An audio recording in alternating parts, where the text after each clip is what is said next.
I had no idea. You didn't expect to be called on? Not at all. Really?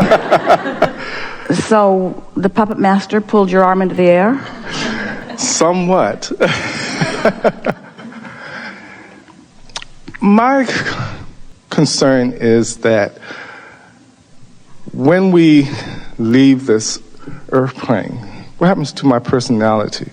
Is it absorbed into something greater? Am I still the personality that I am in physical form? You are still the personality that you are in physical form, minus concerns. Interesting. My concern is... So you're lighter, brighter, happier, sure, more in love with yourself and everything else. And you leave behind your doubt and your unworthiness and your fears. So your personality will be very different. Well, I noticed that in my dream state. Did you hear that? We have to introduce this right now. So just relax. You're going to like this. And then we're going to hear from you. So we've been talking about this vibrational reality that you keep putting out there from the things you think about. So you create these vibrational versions of things wanted and unwanted, yes? Which, when you find vibrational alignment with, can manifest wanted and unwanted, yes? So when you launch a rocket that is really in alignment with who you are, who you were when you came into this physical body, one that's based upon who you really are, that of love and freedom and expansion, the source within you rides that rocket and becomes the vibrational equivalent of it. And so that vibrational version of you becomes, better word, remains dominant, but becomes even more refined because of the contrast that you've lived. We wrote a whole book about the vortex, letting you know that you launch these rockets and that the larger part of you becomes the vibrational version of that. But we want you to realize that there's a vibrational version of all things that you've been thinking about, especially those things that you've been thinking about with any sort of consistency. So there's that I don't have enough money vibrational version of you, which you may or may not be living. There's that I'm not good in my physical body version of you. There's that I can't get along with people very well version of you. Or there's that I'm living happily ever after version of you. Just sort of depends on what you've been thinking. But there are all of these vibrational versions which have not manifested as completely as they can or will if you consistently offer vibration about them.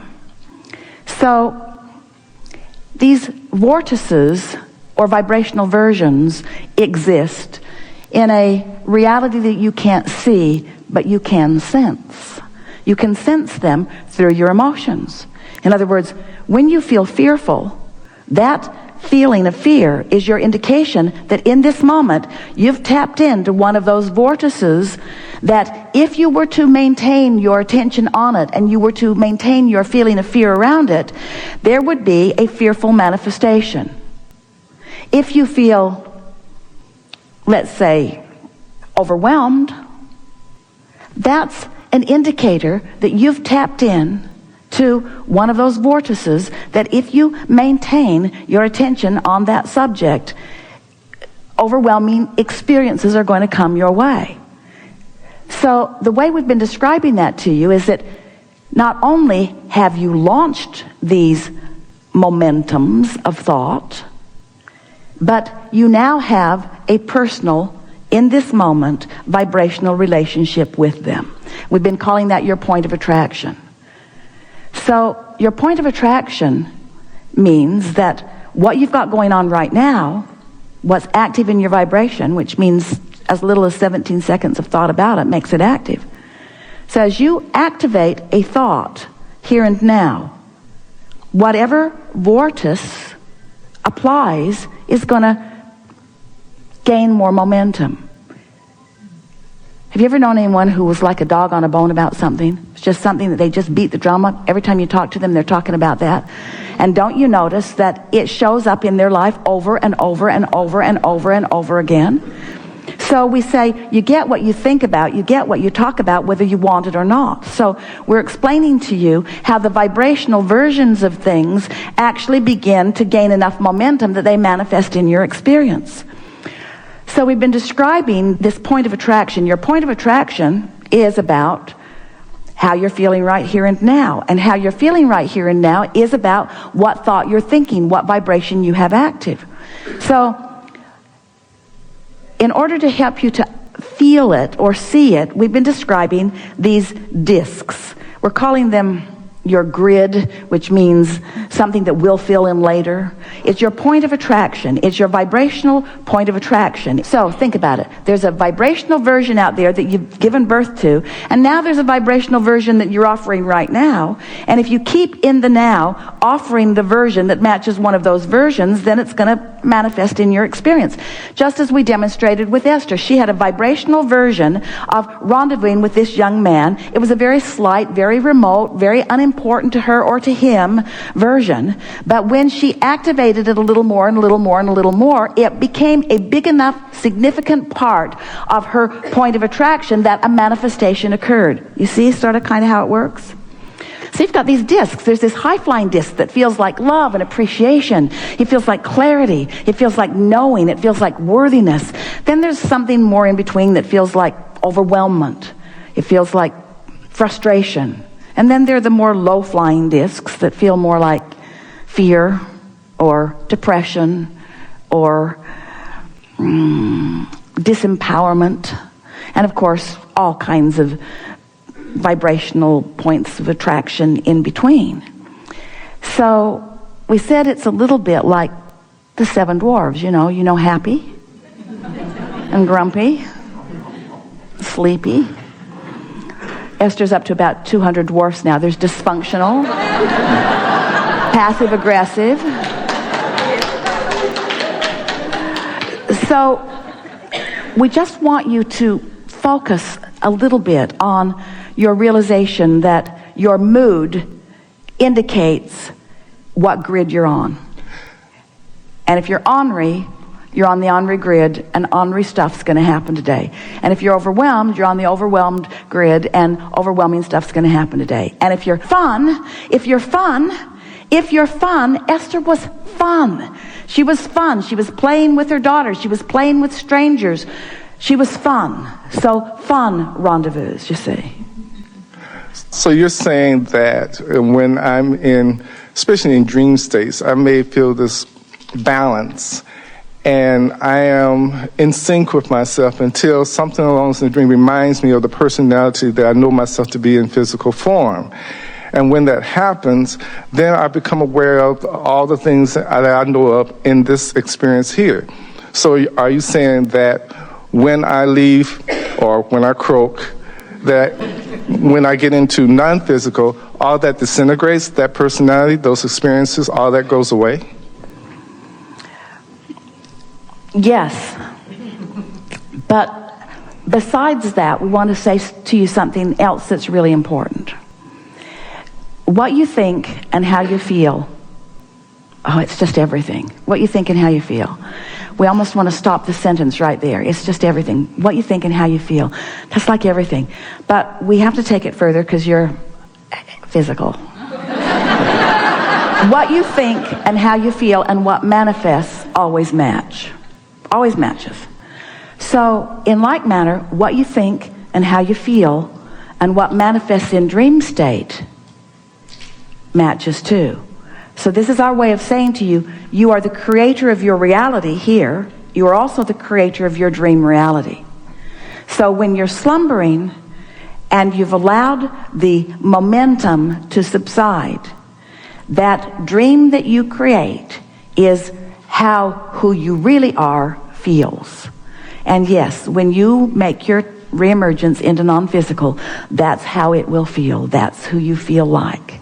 That's what it feels like to be in that place of non-resistance. And it doesn't mean a place of non-decisiveness or a place of non-contrast. It means a place of non-split energy. In other words, imagine how wonderful it is to be tuned in, tapped in, turned on to that high frequency and able to look around the world without it splitting your energy.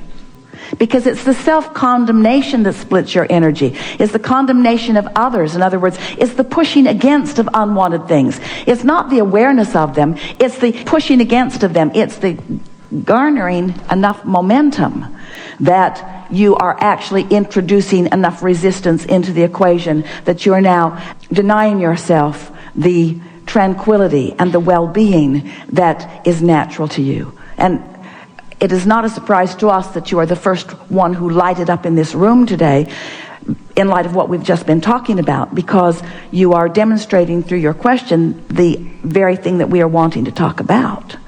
The way you feel in that dream is the way you want to be all the time. And it is, in fact, truly who you are. And it is, in fact, who you truly would be all of the time, were it not for the resistance that you introduce here and there. But the good news is, every time you introduce a little resistance, you feel it. Have you ever felt pretty good and gotten into a conversation with someone and brought yourself to a place of really feeling bad? We so want you to sensitize yourself to the frequency of that alignment, so much so that you are able to utilize it as the guidance that it is, that lets you know the appropriateness, given who you are, of this thought. One more question. There is a point when I come from the dream state into the awakened state. It lasts about a few seconds. Yeah. There's no noise. There's no sounds in the house. It's pure quietness, and it's as though that I'm just there. And it is the perfect state. It may last a few seconds, and all of a sudden, I don't know if it's the what they call the silver cord or what, I'm snatched back into physical form, and the chaos of the world enters. Think about it in light of the analogy that we just offered, which is the first time that we've introduced it into this arena. And so it's wonderful that we're having a conversation about it that is so meaningful so quickly. It's like what it must be like for the astronauts to come back into the atmosphere. In other words, you're out there in that pure positive energy because there's no active thought within you that's causing any resistance. And then the more conscious you become, the more you direct your attention to the things that give you the feeling of chaos. And that's what Esther has been discovering she is now free of, because she's waking up and able to maintain that atmosphere even though she's awake in the world. Now, she will acknowledge that it's been working really well because she's been by herself a lot. So there isn't anything to distract her from that for the first little while. But you see, most of you, it's not waking up into chaos. It's not waking up into crying children or disgruntled others. It's waking up into your own momentum of negative thought. But once you've been on your high-flying disc deliberately for a while, what you will begin to notice is that other momentum subsides. It peters out. It peters out. So is it possible for you to be? This is the question that we want you to ask, and so we're just going to put the words right in your mouth. Okay. Is it possible to be in this physical body and have the vibrational frequency of the non-physical source? Can I walk around in this physical body, in this physical world, feeling like I feel in my dream state? Yes, you can. It'll take you about 30 days. It'll take you about 30 days of deliberately waking up, caring about how you feel, and doing something about directing your thoughts on purpose. And then clarity will be yours. And then every now and again, you'll break back into the atmosphere. Something will happen that will just sort of jerk you back into the atmosphere, and you'll throw your little fit and feel bad while you're throwing it, because it's not who you now are, and it will just cause you to launch more rockets about intending more clarity, and then you'll do more focus wheels. But you can manage this. You can manage this. You can be this high-flying frequency that you were born to be. You can be the high-flying frequency that you were when you were born. And you can be the high-flying frequency that you were when you were born today. And you were for a moment. You were for a moment before the chaos ensued. There was that moment. It was 17 seconds. It was exactly 17 seconds. It was exactly 17 seconds that you had to make that adjustment. Once you came into consciousness, you had 17 seconds to choose the atmosphere. We really like this conversation. Thank you. Yeah. Something more? No, that's it. Really good. Really good.